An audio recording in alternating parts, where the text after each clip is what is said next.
Moi, le stress, une des choses qui m'arrive quand je suis stressé, je deviens bougonneux. Même peut-être très difficile à vivre. Je suis sec, directif. En fait, je suis pas quelqu'un de très aimable quand mon niveau de stress monte. Je sais pas si c'est pareil pour vous. Si oui, ben écoutez le reste de la capsule. Ça va certainement vous intéresser.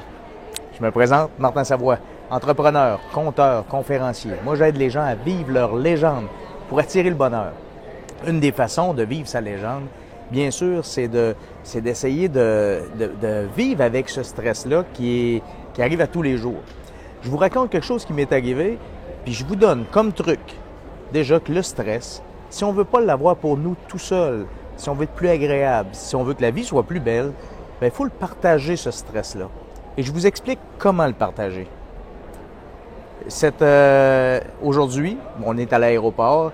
C'est le retour vers Québec, suite à un voyage exceptionnel en France, avec d'une part les gars de la Grande Débarque, une tournée musicale, et une partie avec Laurie, ma fille, et Joanne, ma conjointe. Ah, je t'ai nommé. C'est bien correct. Laurie qui est ici, qui veut pas être à la caméra, mais qui vient d'apparaître dans cette capsule. De dos, en tout cas. Et puis, donc, si je me replace, donc j'étais avec eux autres.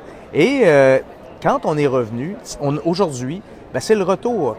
Et moi, hier, écoutez, mon stress s'est mis à monter parce que il y a le stress des transports en commun. Moi, je suis un gars de campagne. Donnez-moi une voiture, puis je vais en faire des kilomètres sans problème.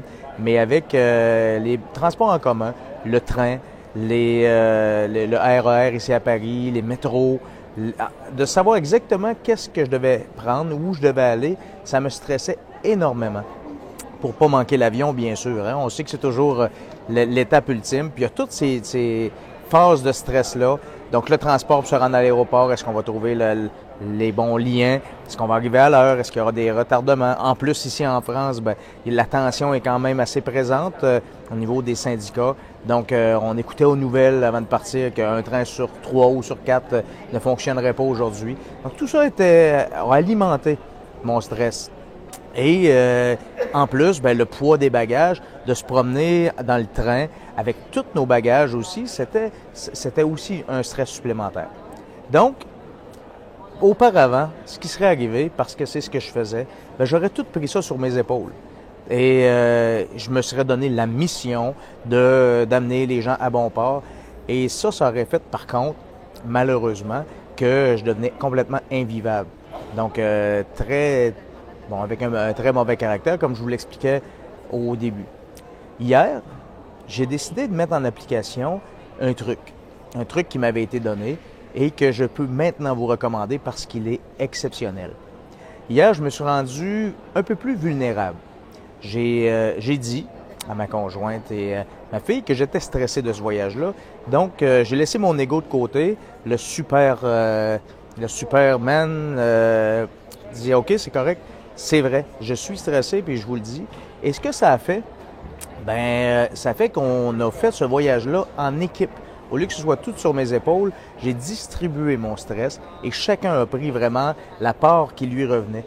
Et on était ensemble pour trouver où aller, quel chemin prendre dans le RER, dans le train pour se rendre à l'aéroport. Chacun, les bagages étaient relativement pesants, mais chacun a fait sa part, a trimballé ses bagages. Donc, ça a été parfait. Ça a été parfait à un point tel qu'un coup tout fait, la douane passée, l'enregistrement des bagages, tout a été correct. Et ma conjointe m'a même dit, hey, c'est donc belle fun. Elle dit, t'es même pas stressé. C'est bien plus le fun de voyager avec toi comme ça. La preuve que ce truc-là est vraiment efficace et je vous le recommande. Donc, comment faire pour diminuer notre stress, le distribuer, rendre les autres imputables de la réussite d'un projet, pas juste se le mettre sur les épaules. C'est ce que j'ai compris, c'est ce que j'ai le goût de vous transmettre aujourd'hui. Si vous avez trouvé de la valeur dans ce que je viens de vous dire là, n'hésitez surtout pas à le partager. Partagez-le sur les réseaux sociaux. Inscrivez-vous à mon site internet www.martinsavoie.ca, mon infolette. Je vous enverrai comme ça une capsule à chaque semaine sur comment je vis ma légende. Puis ben, comment que c'est mieux, comment la vie est un peu plus belle à chaque jour, chaque semaine comme ça. Et sur Facebook aussi, Martin Savoie, conteur, conférencier. Ben, merci beaucoup de votre temps et je vais vous dire à la prochaine.